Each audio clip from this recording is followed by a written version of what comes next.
قبل ما نبدأ لازم تعرف إن العالم اللي احنا فيه حاليا انعدم فيه البنزين بسبب إنه وصل لسعر عالي جدا ومش موجود في السوق. وكمان بنعرف إن الأرض اكتشفت مصدر طاقة جديد من بعد دابيو، وعملوا أبراج كبيرة جدا ومنتشرة في كوكب الأرض كله، ودي على فكرة اللي بتمد الأرض بالطاقة الكهربائية وبتشغل الأرض عموما يعني. وبنشوف إن في منظمة جديدة واسمها منظمة تسلا، وهي المتحكمة دلوقتي في الكهرباء وفي العالم كله، وده كله بقى عن طريق جهاز اسمه الكويل، وده اللي بيمد أي جهاز بالطاقة. والفضل في ده كله بقى يرجع للعالم اللي اسمه يوروزاكي، علشان هو اللي اكتشف الطاقة الجديدة دي. المهم حاليا بنشوف شخص اسمه كيوما، وبيكون عنده ورشة صيانة سيارات، بس هو يعني ما بيكونش بيحب نظام الطاقة الجديد ده. بعد شوية بقى بيجي له مكالمة من واحدة مجهولة وبيتكلموا مع بعض، وبتكون عايزاه في مهمة معينة كده، وبيتفقوا على ميعاد يتقابلوا فيه بالليل. ولما بيتقابلوا بالليل بنكتشف ان دي منظمة لاسترداد الكويلات المحظورة، وكيوما بقى شغال في المنظومة دي كعامل استرداد للكويلات. ولما بيتقابل كيوما بقى مع الست المجهولة دي واللي بنعرف ان اسمها ماري، بتقول له ان في كويلات محظورة مسروقة، واللي سرقها 2 في عصابة معينة كده، وبتحذره ان هم خطيرين جدا وانهم استولوا على اماكن كتير في المدينة، وبتطلب منه بقى انه لازم يرجع الكويلات منهم علشان يخلص المهمة. وخلاص بيودعها وبيمشي. وعلى الناحية التانية بنشوف العصابة وهم فرحانين جدا وبيتكلموا على صفقة الكويلات المحظورة اللي استولوا عليها. لكن بقى بنلاحظ ان في واحدة بتراقبهم من عند المدخل، بس بقى بيمسكها واحد من افراد العصابة، واثناء ما كانوا بيستجوبوها وقتها بيظهر كيوما وبيبلغ افراد العصابة انهم لازم يسلموا الكويلات المحظورة بكل هدوء وبدون عنف، وانه مش جاي هنا علشان ينقذ البنت اللي ماسكينها دي. وبيحذرهم بقى انهم لو مش سلموا الكويلات مش هيبقى في مصلحتهم خالص اللي هيحصل فيهم. وطبعا بيرفضوا كلامه وبيستهزئوا بيه، فعلى طول كيوما بيهجم عليهم، وبنشوف قد ايه انه قوي يعني ورهيب، وبيقدر يضرب اسهم من ايده بسرعة كبيرة، وبيبدأ يخلص على افراد العصابة لحد ما خلص عليهم كلهم. لكن بيفضل واحد وبيمسك البنت وبيهدد كيوما انه هيموتها لو ما سلمش نفسه. فكيوما بقى بيقول له مش انا قلت ان البنت دي ما تهمنيش في حاجة اصلا؟ لكن بقى البنت بتتعصب من كلام كيوما، وفجأة بقى بنشوفها بتمسك الشخص اللي كان ماسكها وبتخلص عليه، وبعدها بتروح لكيوما وبتضربه بالقلم وبتكون بتعيط، وعلى طول بيغمى عليه في وقتها. وبعد فترة بنشوف كيوما وهو مغمى عليه وبيصحيه واحد من افراد منظمة تسلا، وبيكون اسم الشخص ده ألبرت شومان، وبيعرض على كيوما انه ينضم للمنظمة بتاعتهم. لكن كيوما بيرفض، لان زي ما انتم عارفين ان كيوما ما بيحبش النظام العالمي الجديد ده. فبيقول ألبرت بقى لكيوما انه هيصادر الكويل المحظور اللي معاه، وبيضطر يوافق كيوما غصب عنه وبيمشي. وبعد كده بنشوف كيوما في عربيته بيتكلم في التليفون مع ماري اللي هي شغالة في منظمة الاسترداد، وساعتها ماري بتزعله على اللي حصل. لكن كيوما بقى مش بيفرق معاه كل ده، وبيسألها اذا كان الروبوتات بيقدروا يعيطوا او لا. وبنعرف ان كيوما بيفكر في البنت اللي ضربته بالقلم قبل كده، واللي كانت روبوت بالمناسبة. وبعد كده بقى بنشوف مجموعة من منظمة تسلا رايحين على بيت العالم يوروزاكي، والعالم ده بقى هو اللي مكتشف الطاقة الجديدة اللي اتكلمنا عليها في الاول. المهم بيعرفوه انهم هنا جايين علشان يتفاوضوا معاه ويمشوا المصالح ما بينهم بكل حب ومودة. بس بنعرف منه بقى ان منظمة تسلا زمان اقتحمت بيته وخلصوا على مراته وبنته وسرقوا كل ابحاثه، فحاليا بقى بيعرفوا ان هو مش عايز يتفاوض معاهم. وعلى طول بيطلع كويل غريب كده، والكويل ده بيبدأ يطلع نور وطاقة كبيرة، وبيبدأ كده كأنه بيسحب الطاقة اللي في المدينة كلها. وفجأة الكويل بيطفي، وبتحصل زي صدمة كبيرة كده في المدينة. في الأثناء دي بقى بنشوف البنت الآلية اللي بتكون رايحة تنقذ أبوها اللي هو العالم يوروزاكي، واللي بنكتشف طبعا إنها بنته لكن ريبوت. بس في أثناء طريقها بقى بيمسكها كيوما بيقول لها إنها سرقت الكويلات وخدعته وإنها من منظمة تسلا، لكن هي بتقول له إن الكلام ده كله غلط وإنه لازم يسيبها دلوقتي علشان تروح تنقذ أبوها، وبتفضل تعيط. فبيقول لها كيوما إنها بتحاول تضحك عليه تاني بالدموع دي. وأثناء ما كيوما بيكون رابط البنت دي، وفي نفس اللحظة اللي الدكتور مشغل فيها الكويل الغريب ده، البنت اتأثرت منه واتحرق الكويل اللي بيشغلها واغمى عليها. بعد كده كيوما بيشيلها وبياخدها على منظمة اللي شغال فيها، وبيكونوا الكل مستغربين من كمية التكنولوجيا اللي فيها، وبيقولوا إنه مستحيل يكون شخص عادي صنعها، وبيستنتجوا بقى إن مفيش غير شخص واحد بس هو اللي يقدر يصنعها، وهو طبعا العالم يوروزاكي. وبتكون ماري اللي هي رئيسة المنظمة ومعاها كورجي مساعدها، بيحاولوا يعني إنهم يشغلوها وبيركبوا لها كويل جديد، وفعلا بتشتغل. ولما بتفوق على طول بتضرب كيوما الكف خلاه يلف حوالين نفسه، لأنها كانت متضايقة منه بسبب اللي عمله. بعدها بتطلب من المنظمة إنها تشتغل معاهم كعاملة استرداد، وبنعرف وقتها إن اسمها ميرا.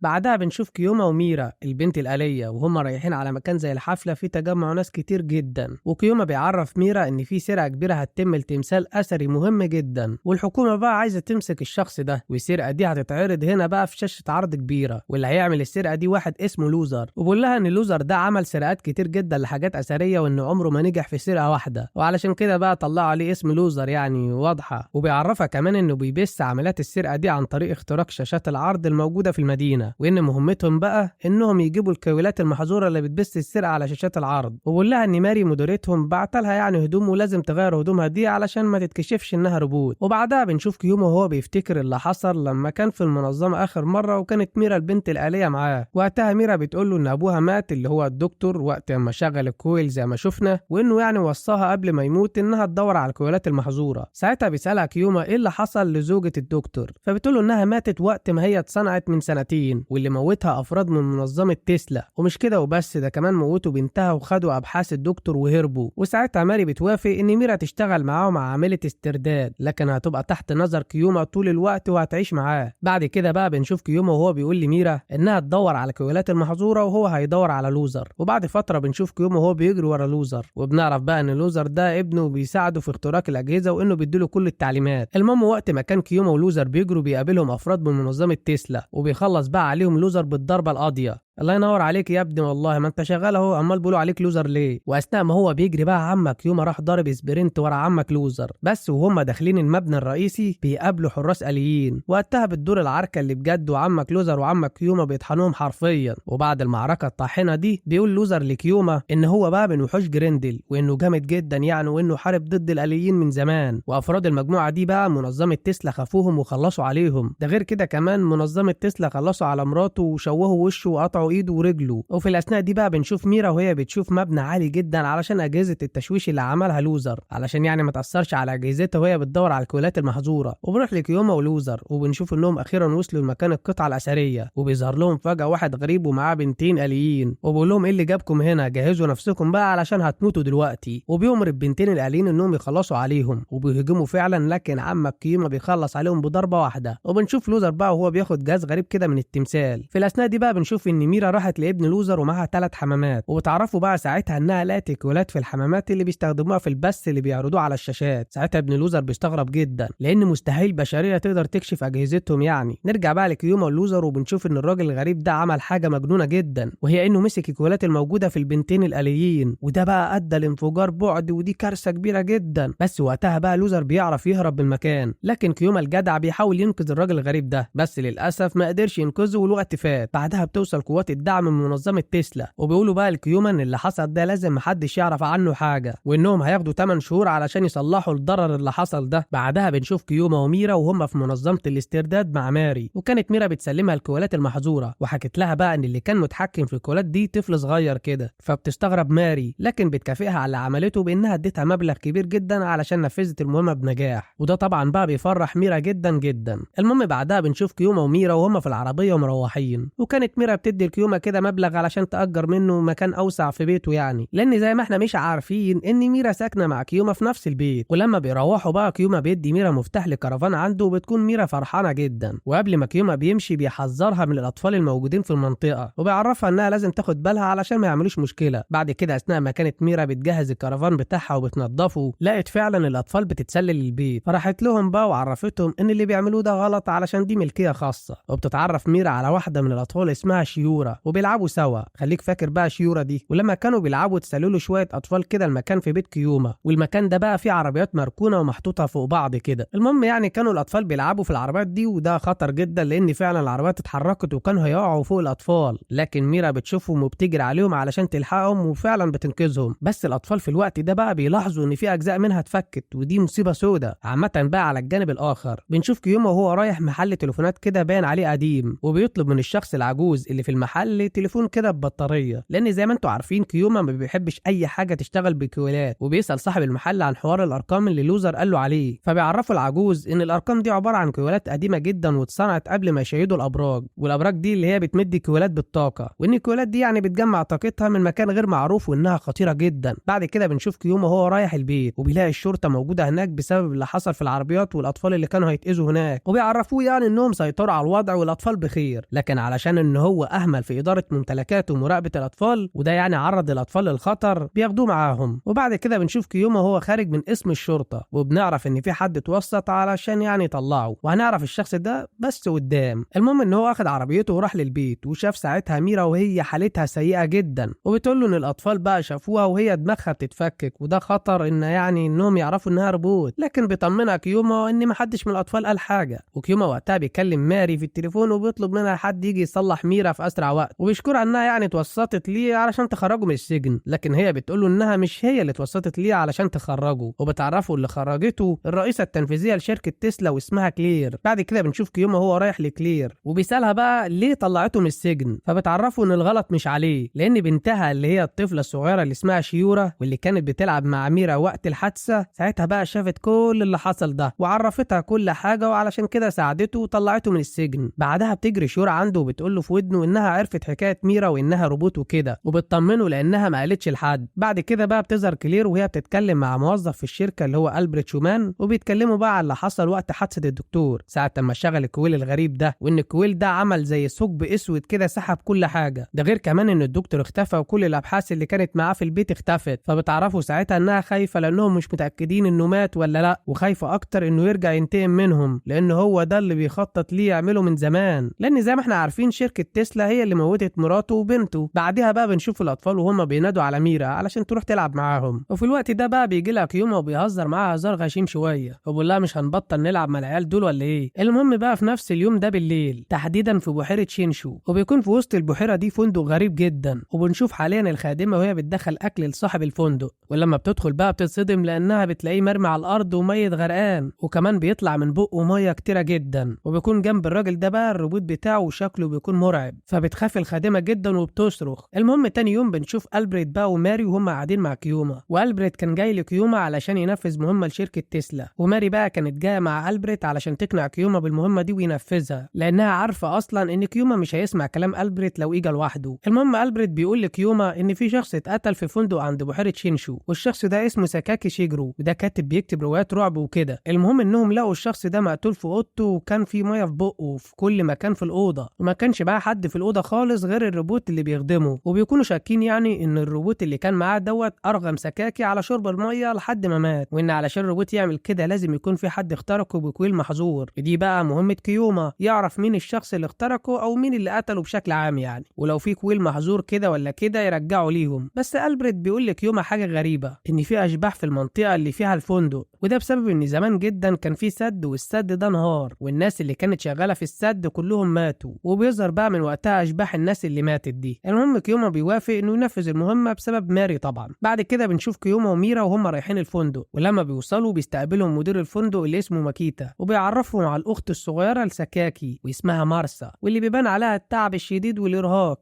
وخلي بالك من مارسا دي علشان مهمة جدا لقدام. بعدها بيقابلوا عاملة استرداد زيهم كده واسمها ليزا، وبنشوف 3 أفراد شكلهم مريب خليك فاكرهم برضو علشان هنعوزهم قدام. بيروح كيوما وميرا على غرفتهم، وكيوما بيتفاجئ بوجود ألبريت في غرفته، واللي بنعرف وقتها انه من وحوش جراندل زي كيوما، فبيقول له ألبريت انه عارف ان هو راح يسأل على حوار الأرقام من ورا ماري، وبعرفه انه لازم يقابله بكرة بالليل، فبيتضايق كيوما يعني علشان ألبريت يعني بيتجسس عليه، وبيفضل بعدها يديله في الأكمات كده وبيضربه بالرجل وبيطاره من الشباك، بس بينزل زي البرنس ولا بيحصل له حاجة. المهم بقى تاني يوم بيصحى كيوما وماري، وبيقول لها كيوما انها تدور في الكتب الخاصة بساكاكي، يمكن يعني لو اي حاجة تفيدهم في المهمة. اما هو حاليا دلوقتي بيلف حوالين السد كده يشوف اي حاجة يمكن يلاقي اي حاجة مهمة، بس للاسف بعد لف كتير مش بيلاقي حاجة. وفي نفس اليوم ده بالليل ألبريت بقى اتقابل مع كيوما، وألبريت بقى بيعرف كيوما انه في المنطقة دي واحدة من الارقام اللي هي الكويلات القديمة زي ما عرفنا، وانه ما كانش ينفع يقول له قدام ماري، وبيحكي له بقى باقي قصة السد، وبيقول له انه من 21 سنة حصلت حادثة وانهار فيها السد الموجود في البلد دي، وفي ناس طبعا كتير ماتت. وقتها بقى كان في استاذ اسمه كينجيرو وتلميذته إنيمورا، والاتنين دول كان معاهم كويل رقم 189، لكن إنيمورا بقى تلميذته اخدت الكويل ده من ورا كينجيرو، وهي اللي فعلت ارقام الكويل ده، ومنظمة تسلا بعتت افراد منها علشان يدوروا على الكويل لكن ما لقوش حاجة، وإنيمورا دي الشخص الوحيد اللي اختفى وقت الحادثة. وافراد المنظمة بقى كل ما يلاقوا اشباح بيلاقوا بعدها على طول الجثث بتاعتهم بعد ما غرقوا، وبيعرفوا ان دي القصه المتعارف عليها. فبيقول له كيوما معنى كده ان كويل رقم 189 خرج عن السيطره. فبيقول له ألبرت ممكن، وده لان افراد المنظمه ما لقوش الكويل رقم 189 ابدا، وحتى الاشباح مش ظهرت اخر 10 سنين فاتوا، فعلشان كده بقى المنظمه وقفت البحث. فبيقول له كيوما معنى كده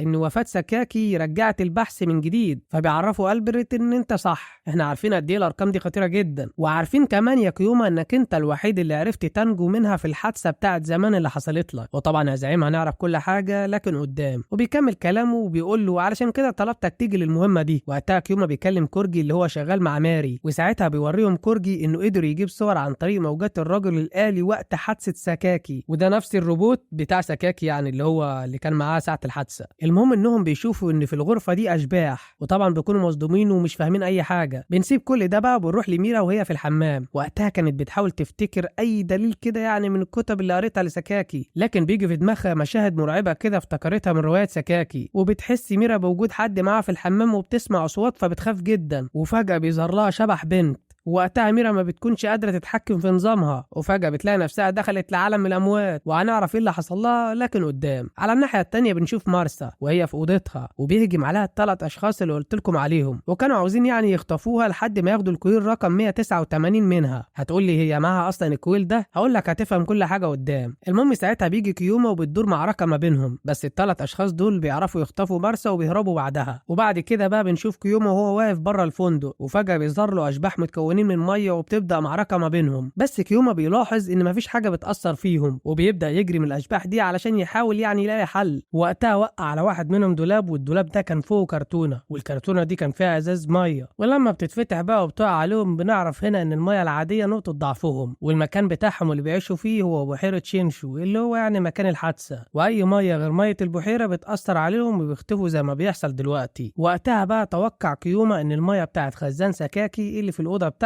كانت ميه من البحيره دي، وكده في حد بدلها، وفعلا كان توقعه صح. وقتها كيوما بيقول لألبرت شغل نظام الاطفاء في الفندق بسرعه، وألبرت بقى لما بيعمل كده الاشباح بتختفي حتى الشبح اللي كان بيهجم على ليزا. نرجع بقى لميرا وبنشوفها حاليا وهي مربوطه وموجوده في عالم الاموات، وقدامها البنت اللي كانت بتجري وراها وشخص تاني كده، والشخص ده بيقول لها ان هو اسمه كاميكي ومعروف في العالم الحقيقي باسم سكاكي. وبتتصدم ميرا لانها كده عرفت كل حاجه. وبيكمل بيقول انه هيحمي العالم اللي هو فيه باي طريقه ممكنه، وانه هيخلص عليها دلوقتي، وبيسيب معاها البنت اللي معاه علشان تخلص عليها. وهو بقى بيروح لل3 اشخاص اللي خطفوا مارسا. وهقول لك ليه بقى هم خاطفينها اصلا، علشان يا سيدي كاميكي معاه الكويل رقم 189، وهم بقى خاطفينها علشان يساوموا اخوها بيها، بس ده مش بيحصل لان كاميكي بيقتلهم وبيحمي مارسا اخته. وهنرجع له تاني، بس لازم نروح لميرا الاول لانها كانت بتحاول تطلع من العالم اللي هي فيه ده، وبتفهم ان هو عباره عن وهم من دماغها، لكن لو ماتت في العالم ده هتموت في العالم الاصلي. وفعلا بتقدر ميرا تطلع من العالم ده وبتحرر نفسها، وبترجع لكيوما وبتقول له انها عارفه مكان مارسا وكمان كويل رقم 189. وفعلا بيركبوا العربيه وبيطلعوا على المكان. وعند ليزا بقى بنكتشف حاجه جامده جدا، ان هي ومدير الفندق اللي اصلا طلع ريبوت بيشتغلوا لصالح لوزر، وده علشان يسرقوا مفكره الاستاذ كينجيرو. لكن لما عرفوا ان ألبرت بيساعد كيوما والموضوع يخص 2 وحوش جيرندل بيخافوا بقى وبيجيبوا ورا. وعلشان كده لوزر حاليا بيكلم ليزي وبيقول لها تنسحب فورا. وعند كيوما وميرا اللي بتحكي له بقى كل حاجه، وبتعرفوا ان سكاكي هو نفسه كاميكي بس في الماضي، وهو دلوقتي عايش في بعد داخل عالم دبليو، ومش هو لوحده، بيكون هو واصحابه اللي كانوا معاه في حادثه السد.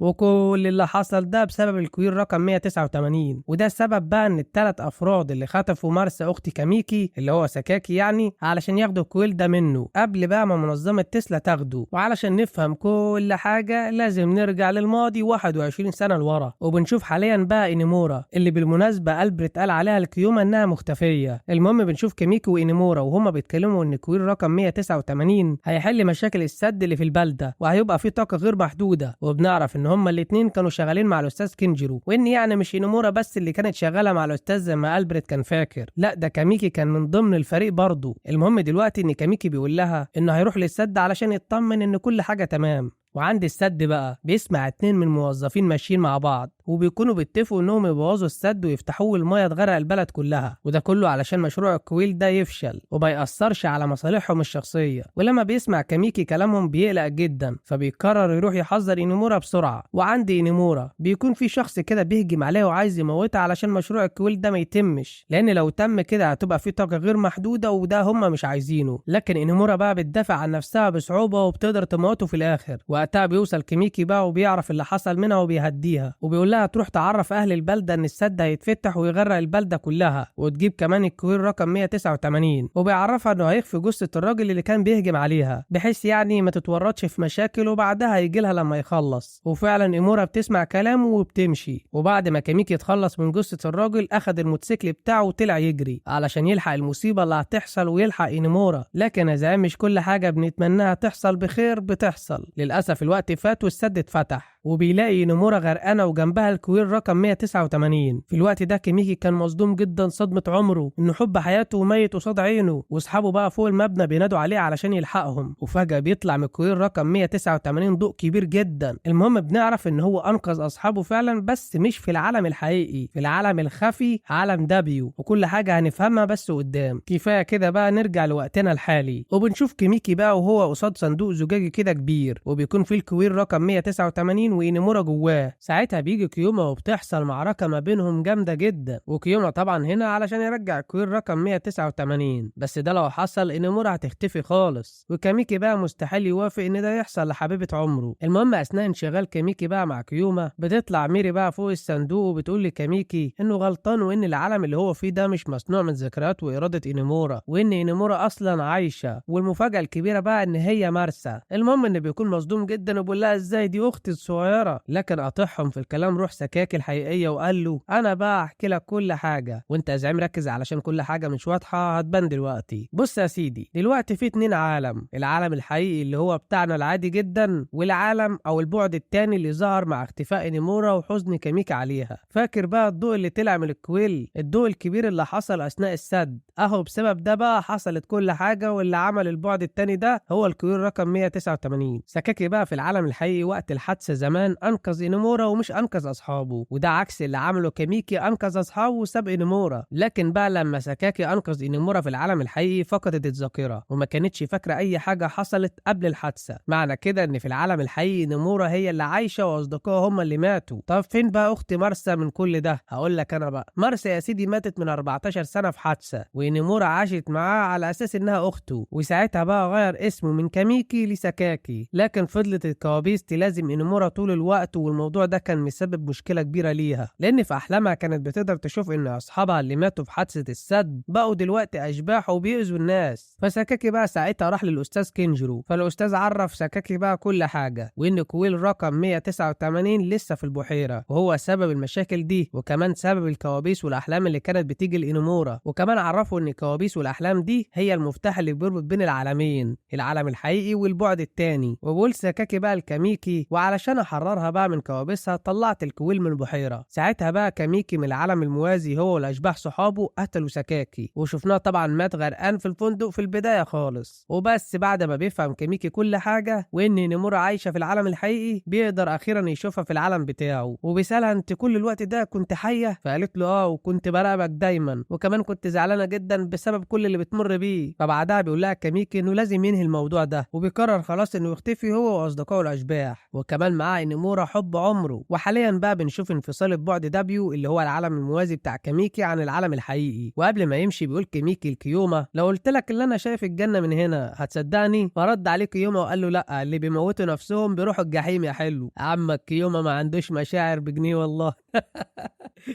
بعدها بقى بيختفوا كلهم في مشهد جميل جدا. عايزك بقى تركز معايا يا زعيمة علشان اللي جاي كله دمار. بنشوف بعد كده رئيس شركة أوسلو واسمه الأمير سيلفيا، وبيكون لسه واصل اليابان دلوقتي. وشركة أوسلو دي بقى أكبر شركة في العالم بتصنع روبوتات، وبتكون موجودة يعني في أفريقيا. وبيكون بقى سيلفيا معاه أخوه أروي، والاتنين دول مش سهلين خالص يا أبو الصحاب، وقدام هتعرف ليه. على الناحية التانية بقى بنشوف كيومو وهو بيزور قبر الواحدة اسمها ميامي، ودي هنعرفها قدام. بعد كده بقى بنشوف ماري وكوريجي المساعد بتاعها، وهما بيكشفوا على ميرا وبيحاولوا يشوفوا ازاي هي اتصنعت، وبيعرفوا ساعتها بقى كم التكنولوجيا المعقده في صناعتها، بالذات عقلها اللي عنده مشاعر وردات فعل زي البشر بالظبط. وبعدين بقى بنروح لكيوما وهو ماشي في الطريق وبيقابله الطفل اروي اخو الرئيس سيلفيا اللي على طول بيعجب بكيوما جدا، وبيكون مفكره يعني ساموراي، بالذات يعني بعد ما بيقابل واحد من حراس اروي اللي كان جاي علشان ياخده، وكيوما خلص عليه ضربه واحده بالاسهم بتاعته. وبيفضل بقى ماشي ورا كيوما، وفضل ماشي هو وكيوما لحد ما قابلوا مهرجان في سكتهم، واروي دخل بقى على لعبه صيد السمك وكسر ساعتها الحوض واتغرق ميه. بعد كده كيوما خده معاه بقى المحل ملابس، وبيكون صاحبه المحل ده اخت كيوما واللي اسمها تسوباكي، وبيتغير الجاكيت بتاع كيوما لانه اتقطع من اروي في الطريق وهو بيشد فيه. وبرضه اروي بقى بتجيب له ملابس ساموراي لانه كان هيموت ويجيب اللبس ده. وبتيجي بقى فجاه لاسي مديره اعمال الرئيس سيلفي على المحل، وحتى ما قالتش سلام عليكم وبتعتذر لهم على دخولهم المفاجئ، وبتاخد اروي وبتمشي. بس قبل ما يمشي اروي بقى كيوما بيديله هديه كده علشان يفتكروا بيها. برضه كيوما عنده حته انسانيه بس مش قادر يخبيها برضه. وعلى الجانب الاخر بقى بيظهر لوزر وهو بيدور على كويل ارقام تانية غير اللي لقاها، وكان معاه بنته اللي اسمها إيلي. عامه بعدها بنشوف في منظمه الاسترداد اروي وهو داخل على ماري، لكن بيقف قدامه حارس ماري الشخصي راجل آلي كده من اقوى رجال الآليين، لكن اروي خلص عليه بضربه واحده بس. مش قلت لك يا زعيم ان اروي وسيلفيا مش سهلين نهائي؟ بعد كده بنشوف كيوما وميري وهم عند ماري في المنظمه، وبتقول لهم على اللي حصل، وبيسالها كيوما على شكله، وبيتاكد ساعتها انه اروي. وقتها بيكون اروي سايب جواب كده لعمال الاسترداد، وانه كاتب يعني في الجواب ده انه هيعمل لهم تحدي ولازم يحضروا على جزيره القيامه بعد اسبوع. والجزيره دي بقى اللي حصل فيها حرب وحوش رندال زمان، واي حد بيروح الجزيره دي ما بيرجعش حرفيا. والتحدي ده من اكبر التحديات اللي هيواجهوها بقى عمال الاسترداد، وهنعرف بقى كل الكلام ده لكن قدام. وبعد كده بنشوف كلير اللي هي الرئيسه التنفيذيه لمنظمه تسلا مع سيلفيا. ساعتها سيلفيا بقى بيعرف كلير انه هيعمل اكبر حدث في التاريخ على جزيره القيامه، وساعتها بقى كلير بتقلق جدا من كلامه. دلوقتي بقى لازم نرجع لماضي كيوما، وبنشوفه بقى لما بيقابل بنت جميله اسمها ميامي بالصدفه، وساعتها بيعجب بيها جدا، وكانوا اغلب الوقت بيقضوا مع بعض. وكان كيوما بيكسر اي حد يضايق ميامي او يتعرض ليها حرفيا يعني. بس بقى يا زعيم مش كل حاجه حلوه بتكمل في الدنيا دي، لان في يوم من الايام بقى كان كيوما وميامي قاعدين مع بعض وبيتكلموا، بس فجاه ميامي بقى بتقع على الارض وبياخدها على المستشفى بسرعه. وقتها الدكتور بيقول له يعني ان ميامي مريضه بمرض بيستنزف عضلات جسمها ومش هتعيش اكتر من 5 سنين. وقتها بيتصدم كيوما، بيقول في نفسه انه مش هيسيبها تضيع منه، وبيروح للدكتور وبيكون متعصب عليه لدرجه انه كان هيموته، وبيطلب منه انه يتصرف ويلاقي حل لميامي. فبيقول له الدكتور ان حل ميامي الوحيد ان احنا ننقل دماغها على جسم آلي، وبيعرفوا ان اللي هيقدر يعمل كده الدكتوره سيرا، والدكتوره دي زوجة الدكتور يوروزاكي. بعد كده بنشوف كيوما وهو رايح للدكتوره قدام مقرها، وكان حواليها بقى حراس وبتاع، وبيندفع كيوما بدون تفكير بقى وبيضرب الحراس زي المجنون. لكن بيقف قدامه قائد الحراس وبيمسكه وبيزعق كيوما للدكتوره وبيترجاها انها تنقذ صديقته. بعد شويه بنشوف كيوما وهو بيربط بقى، وبيكون قائد الحراس موجود وبيعرفه بنفسه، وبنعرف ان اسمه كولين كيس، وبيقول لكيوما انه عنده موهبه كبيره في القتال، وعايز يعني كيوما ينضم معاهم في الجيش وحوش جراندال. ومقابل انه ينضم ليهم الدكتوره سيرا هتعالج ميامي بقى، وبيوافق كيوما على العرض ده. وبعد شويه بنشوف كيوما وهو بيودع ميامي وبيلبسها دبلة الزواج في المستشفى، وبنعرف انها هتعمل العمليه اليوم ده. بعد كده بنشوف كيوما وهو في الطياره حربيه كده، ودي طياره وحوش جراندال، وكانوا رايحين يستعيدوا بقى منشاه بحثيه موجوده على جزيره القيامه، وبيكون معاه ألبريت صاحبه اللي هو حاليا في منظمه تسلا، وكانوا بيهجموا على المنشاه دي. بعدها بنشوف كيوما وهو في المستشفى بسبب جروحه، ولما فاق عرفوا ألبريت بقى انهم انتصروا في الحرب، وان هما الاتنين اللي عاشوا بس من الجنود. وقتها بقى اخت كيوما والدكتوره كانوا داخلين يزوروه. ساعتها عرف بقى من تعبيرات وشهم ان ميامي حصل لها حاجه، فطلع من الاوضه وهو مش قادر يمشي، وراح لميامي وبيتصدم لما بيلاقيها ماتت فعلا، وبيبقى زي المجنون وبيفضل يعيط. وساعتها الدكتوره قالت له انها مش قدرت تنقذها بسبب الكويل اللي هيركب على جسم الآلي علشان يعني ما نجحش. ومن هنا بقى بنعرف سبب كره كيوما للكويلات. بنرجع بقى لوقتنا الحالي وبنشوف الامير سيلفيا وهو مع قاده منظمه تسلا، وبيسالوه قاده منظمه تسلا ليه عايز يروح جزيره القيامه، ده غير كمان ان هو عايز ياخد عمال الاسترداد بالاخص وهم عندهم قوات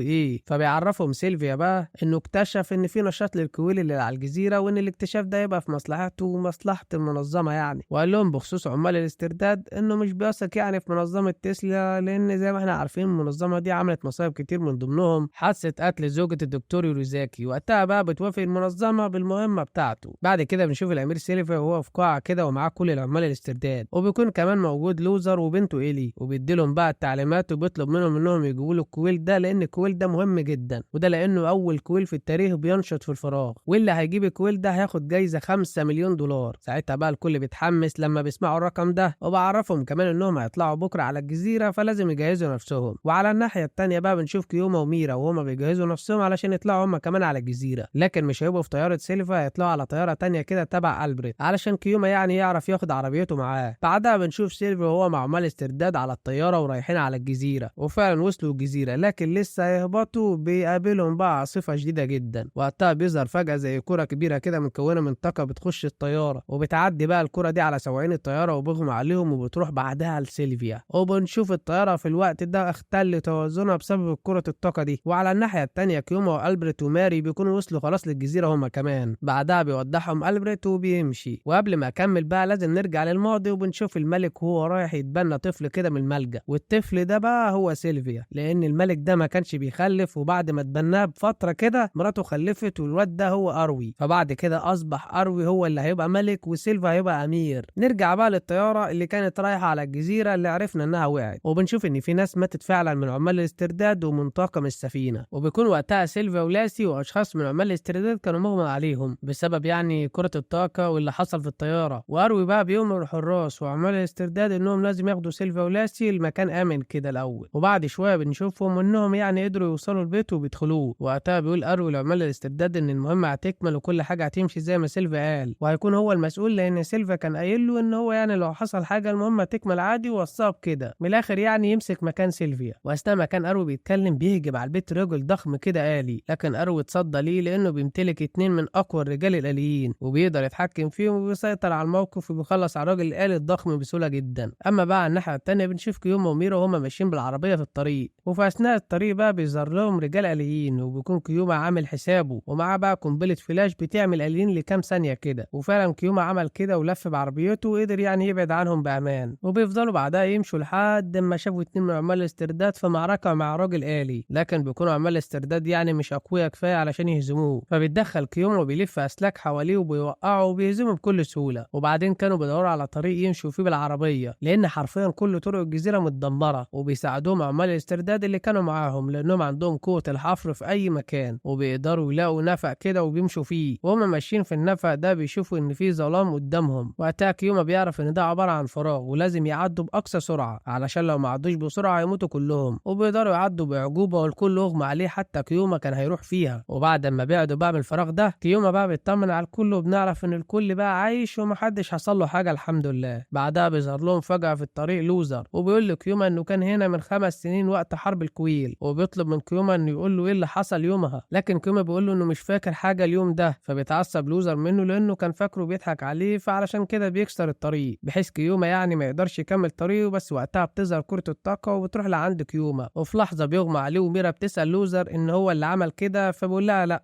وقتها بنشوف كيوما وهو في ذكريات الماضي، وكان وقتها مع ألبريت ساعة ما كانوا في جيش جرانديل. المهم إنهم بيتكلموا مع بعض، وبيسأل ألبريت كيوما عن ميامي، وبيقول له إنها حالتها صعبة ولازم تعمل عملية في أقرب وقت ممكن، والحل الوحيد إن ينتقل لها جسم آلي. وقتها بقى بنشوف في نفس الزمن ده إن في مظاهرات قامت ضد الحكم في مدينة أسلا اللي هي في أفريقيا يعني علشان يلغوا فرض القيود على الكويلات. وبنعرف إن المظاهرات دي مدبرة يعني من جنرال كده اسمه جيمو، والناس اللي بتتظاهر دي أصلا مش من أسلا، وكل ده مدبر. وقتها بيروح سيلفيا اللي هو ابن الملك بالتبني، وبيطلب من أبوه الملك إن يديله السلطة الكاملة، وهو يعني هيسيطر على الوضع وهيوقف المظاهرات دي. فبيوافق أبوه الملك وبيديله السلطة. بس على الناحية التانية بنشوف جيش جرانديل، والجيش هنا علشان عرفوا بقى بالمشاكل اللي بتحصل في مدينة أسلا، وأخدوا أوامر إنهم هيروحوا يعني عند المدينة علشان يسيطروا على الوضع. لكن عبال ما بيوصلوا بيكون سيلفا سيطر على الوضع فعلا، ورجع فعلا عاصمة أسلا وسيطر عليها. لكن بيكون لسه برج الطاقة التابع لأسلا هناك تحت سيطرة كده مجموعة من الأطباء، والأطباء دول متمردين خرجوا من تحت سيطرة منظمة تسلا، والقائد بتاعهم بقى هو الدكتور سماير. وبنعرف إن الدكتور ده كان مساعد الدكتور يوروزاكي، بس يعني اتطرد بسبب أبحاثه المتطرفة والغير آدمية. بس قبل ما نكمل بقى بنشوف مشهد كده بتحصل فيه حادثة كبيرة لأروي أخو سيلفيا، وهنعرف إيه اللي حصل لكن قدام. بعدها بنشوف الدكتور سماير بقى وهو في منشأة كده اسمها جيرندون زيرو اللي موجودة على جزيرة الكيامة، وكان ساعتها بيعمل تمرد على الدكتور يوروزاكي وبيحاول يسيطر على المنشأة. وأغلب العلماء اتبعوه ما عدا يعني عدد بسيط من العلماء، ومن ضمنهم واحد كده اسمه جوليان، وخليك فاكر الاسم ده كويس علشان هنحتاجه بعدين. وبنشوف الناحية التانية جيش جراندي اللي هو بيستعد علشان يعملوا أكبر مهمة في حياتهم، وهي السيطرة على منشأة جراند زيرو اللي هي على جزيرة الكيامة يعني من إيد الدكتور سماير سماير وبيقبضوا عليه فعلا. وقتها كيوما عرف ان ميامي حالتها صعبة جدا وهتعمل العملية، وراح كيوما بقى زارها ووعدها انه هيقابلها تاني بعد ما يرجع من المهمة دي اللي هي يعني هيعملها مع جيش جراندل. بعد كده بنشوف كيوما هو بيحاول يفوق من ذكريات اللي هو فيها. وقتها بنعرف ان كيوما في الفراغ، والفراغ ده هو في البعد دبليو، واي شخص لمس كرة الطاقة اللي شفناها دي دخل في الفراغ. واللي عمل كده بقى الدكتور سماير، علشان هو اللي كان متحكم في كرة الطاقة اللي هاجمت عمال استرداد وسيلفا في الطيارة. بنرجع بقى لزماننا دلوقتي وبنشوف ميرا وكيوما وهم في النفق.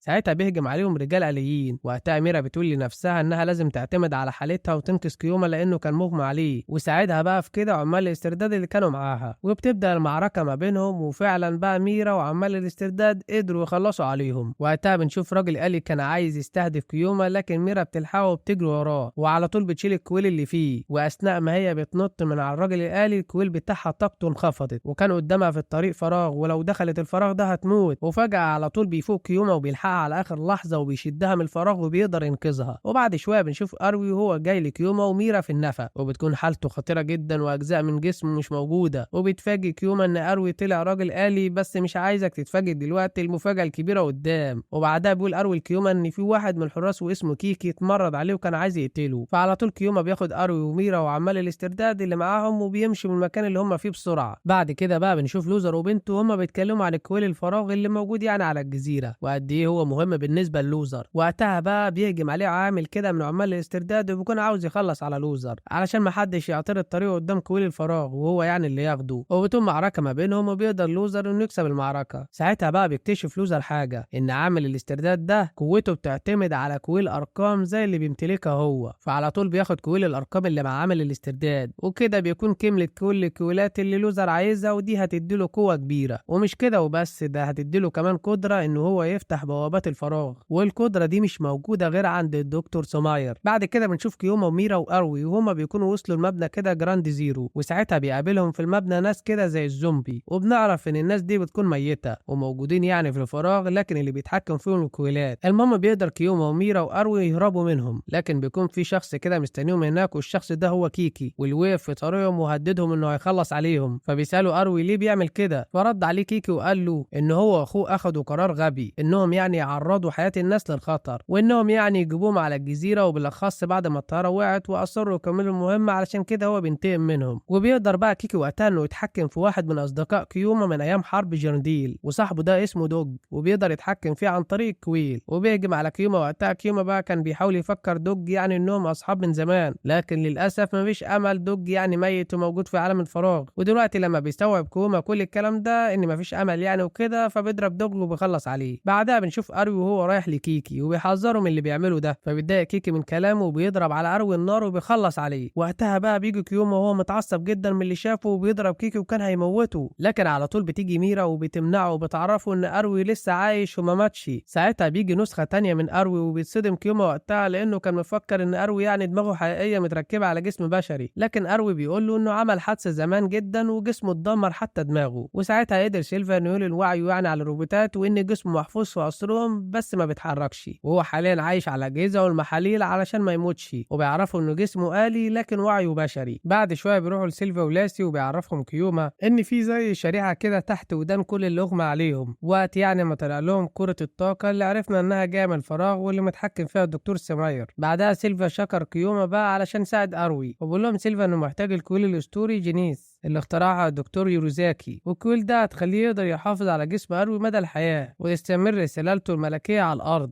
بعدها بنشوفهم هما رايحين على قاعدة بحثية اسمها اندريستا، ودي بقى يا صديقي لا يعرفوا فيها ايه السبب في كل اللي بيحصل معاهم، وبالاخص يعني كويل جينيس. وميرا كمان كانت عايزة تعرف سبب صناعتها، وكيوما برضو كان عايز يعرف ايه اللي حصل معاه وقت حرب جريندل. ولما بيوصلوا عند قاعدة اندريس بيعترض طريقهم بقى رجال آليين، وبتحصل معركة ما بينهم، وبيقدر اروي انه يتصدى ليهم عبال ما كيوما وميرا وسيلفا يدخلوا، وفعلا بيقدروا يدخلوا بصعوبة. ولما بيوصلوا عند البوابة الرئيسية بيلاقوا لوزر مستنيهم جوه. وقتها بقى لوزر لوزر بيقول لكيوما انه يعرف كل حاجه حصلت على الجزيره من 21 سنه، وبيطلب كيوما وسيلفا من لوزر انه يعرفهم كل حاجه حصلت في المكان ده. لوزر وقتها بقى بيفتح بوابه وبتنقل كل الموجودين للماضي، وبنعرف وقتها ان الدكتور يوروزاكي كان شغال على مشروع كويل جينسيس، وكان من تلاميذه بقى الدكتور جوليان ومراته الدكتوره صوفيا. وبنعرف وقتها ان لوزر بقى يبقى هو الدكتور جوليان ومراته صوفيا كانت معاه. وقتها اللي كان شغال على مشروع جينيس هو الدكتور سماير، لكن بقى منظمه تسلا بتمنع ان المشروع ده يكمل بموافقه من الدكتور يوروزاكي لانه مشروع غير ادمي على حد قولهم يعني. ساعتها سماير بيتضايق وبيقرر يشتغل على بحوث الكويل ده من غير ما حد يعرف. من الاخر كده بيتمرد على الدكتور يوروزاكي، وبنشوف ان بيتباعوا كتير جدا من الدكاتره في منظمه الابحاث. وبعد ما سماير بقى بيخلص الشغل على كويل جينيس ده، وقتها بيجربوا بقى على كل العلماء اللي مرضوش يتبعوه في مشهد مأساوي، ومن ضمن العلماء دول الدكتور جوليان، وكان خاطف زوجته الدكتور جوليان علشان تساعده في التجربه. وبنفهم بقى ان التجربه دي كانت عباره على انه يستخدم كويل جينيس وانه ينقل بيه البشر بقى لبوابات الفراغ ويرجعهم تاني. وبيجرب على علماء كتير جدا لكن التجربه بتفشل. لكن بقى صوفيا قررت وقتها انها لازم تنهي الموضوع ده وتدمر كويل جينيس ده، بس بتفشل انها تدمره، والبوابه بتاخد علماء كتير لعالم الفراغ ومن ضمنهم بقى العالم جوليان. وبعدها بيحصل خلل في البوابه وبس يا سيدي، وبتهجم حاليا قوات جيرنديل على المكان. وبيروح كيوما بقى علشان ياخد الكويل من سماير وبيقع من مرتفع كده، وبنشوف ان في بوابه بتتفتح وبتاخد كيوما معاها. لكن وقتها بتتفتح بوابه تانية للفراغ وبيخرج منها كيوما، والكويل بيفضل في الفراغ في مكان كده كيوما بس هو اللي يعرفه. وكيوما زي ما انتوا عارفين ناسي كل حاجه. وبنعرف ان لوزر برضو قدر يخرج من الفراغ بس كانت حالته صعبه جدا زي ما احنا عارفين. نرجع بقى لوقتنا الحالي وبيظهر لهم الدكتور سماير عن طريق جهاز الكتروني كده، وبيقول لهم ان الكويل فعلا نجح واشتغل، والدليل بقى ان كيوما ولوزر رجعوا من الفراغ. وقتها لوزر بيسال سماير عن مراته صوفيا، فبيقول له سماير انه هيظهرها له وهيوري له صوفيا دلوقتي. فجاه بيظهر سماير وبيكون موجود في جسم غريب جدا، وبيقول له لوزر انه استخدم جسم صوفيا واجسام العلماء اللي دخلوا الفراغ في صنع الكائن ده. فبيتعصب لوزر جدا وبيقرر انه يخلص عليه، بس بيضحك سماير على كلام لوزر. لكن احنا عارفين ان لوزر بقى عنده قوه كبيره بعد ما جمع بقى جميع كويلات الارقام الخمسه، وبقى دلوقتي يقدر يفتح بوابات الفراغ. وبيبدا بقى سماير يلعب بمشاعره وبيعمل زي تجسيد كده لصوفيا من الكائن اللي معاه، وكانت بتنادي على لوزر. وساعتها بقى سماير بيمسك لوزر وبيديله ضربه كده بتخليه يفقد ايده، وساعتها بيفصل بقى كويل من الكويلات الخمسه اللي في لوزر. وبيكون حاله لوزر وقتها صعبه جدا، وبيكون سماير وقتها بيدور على كيوما علشان يعرف مكان كويل. على الناحيه التانيه بقى بنشوف كيوما اللي كان متضايق جدا انه يعني ما قدرش ينقذ اصحابه ولا قدر انه ينقذ ميامي، وبيلوم نفسه وهو زعلان جدا. بس بتهديه ميرا في مشهد مؤثر وبتقول له انه قوي جدا وشجاع وعمر ما في حاجه وقفت في طريقه، وبتقول له كمان انها هتساعده في انه يقدر يفتكر الماضي اللي ناسيه، وده عن طريق انها تتصل بدماغه وتحاول تصلح المستقبلات اللي مش شغاله علشان ساعتها يفتكر كل حاجه لما تصلح يعني الحاجات اللي في دماغه دي. وبتنجح ميرا فعلا انها تتصل بدماغ كيوما، لكن ميرا وقتها كانت طاقه الكويل بتاعها قربت تخلص، بس اصرت انها تكمل وتساعد كيوما وبتنجح فعلا. وبيبدا يفتكر كيوما الذكريات وقتها وبيقدر يلاقي الكويل، وبيشوف ميامي وهي بتعمل عمليه وكانت العمليه بتفشل، والكويل اللي كان بينقل وعي كيوما ودماغها بيبوظ. في اللحظه دي بقى كان كيوما بيحاول انه يوصل لهم علشان يديهم الكويل اللي هينقذ ميامي، بس ميامي بتظهر لكيوما وبتقول له ان العالم هيتدمر لو اخدته وانه لازم يدمر الكويل ده، وبتودعه. وبيرجع كيوما وقتها لوعيه بس ما بيلاقيش ميرا. بعد شويه بنشوف كيوما وسيلفا واروي ولوزر وكمان عمال الاسترداد بيخططوا ازاي هيخلصوا على سماير، وبيقول لهم كيوما على خطه كده وهي انهم يربطوا جسمه عن طريق كابلات، واللي هيساعدوا في ده عمال الاسترداد واروي، وده عن طريق الرجال الاليين اللي هم بيمتلكوهم وبيقدروا يتحكموا فيهم. وقتها سماير بيكون قادر يمسك ميرا وكان ناوي انه يستعمل جسمها في صناعه جسم ليه، لكن ميرا كانت عارفه ان لو سماير عمل كده هيموت لان طاقه الكويل بتاعها قربت تخلص، وهي كانت مستعده انها تضحي بنفسها علشان تخلص البشر من اذيه سماير. ساعتها بقى بيوصل كيوما علشان ينقذها، وبيعرف سماير ان مشكلته معاه هو ويسيبه يعني من ميرا وانه ما يعملهاش حاجه. فبيتعصب سماير جدا وبيخش في ذكريات كيوما، ولما بيخش في ذكريات كيوما بيطلب منه الكويل، وكيوما بقى بيقول له على مكانه فعلا، بس بيتصدم لما بيلاقي الكويل ده اصلا متكسر. وبنعرف وقتها ان كيوما كسر الكويل لما ميرا دخلته لذكرياتها. فبيتعصب سماير بقى وبيقرر انه ينهي العالم، بس بنشوف ان كيوما بيحاول يعطل سماير على قد ما يقدر علشان يعني ارو وعمال الاسترداد يربطوه بالكابلات، وقدر فعلا يعطله. وقتها ارو وعمال الاسترداد بيقدروا يربطوه فعلا، وعما كيوما بيرشق فيه سهم كده بيشتغل بالطاقه الكويل، وساعتها قدروا بقى انهم يسحبوه على بوابه الفراغ اللي لوزر كان فاتحها. واثناء ما هم بيسحبوه للبوابه بتدخل ميرا وكيوما بالغلط في البوابه دي. ساعتها الكويل بتاع ميرا خلاص هيفصل، بس فجاه بيجي لهم الدكتور يوروزاكي في الفراغ وبيديها كويل كده وبيطلب منها انها تتعلم من البشر كل حاجه، وانها يعني عندها قدرات غير اي روبوت تاني. بعد كده بنشوف ان في بوابه اتفتحت كده من الفراغ وخرج منها ميرا وكيوما، ولكن بيكونوا بيقعوا من ارتفاع عالي جدا. في الوقت ده بيلحقهم أروي وبيقدر يمسكهم. وبنشوف على الناحية التانية لوزر وهو بيحتضر وبنته بتبكي، بس لوزر بيكون فرحان علشان هيقدر يقابل صوفيا في العالم التاني. بعد كده بنشوف مشهد لطيف جدا بين كيوما وميرا، وده لأن أول مرة كيوما بيشكر ميرا على اللي عملته معاه. وآخر حاجة بنشوفها إن الجزيرة بدأ يطلع عليها نباتات، وبكده بينتهي الفراغ البعدي اللي كان فيها وأصبحت جزيرة صالحة للحياة من جديد. وبس يا زعيم، بتخلص الحكاية على كده. خلي بالك بقى من نفسك لحد ما أشوفك في حكاية جديدة. سلام.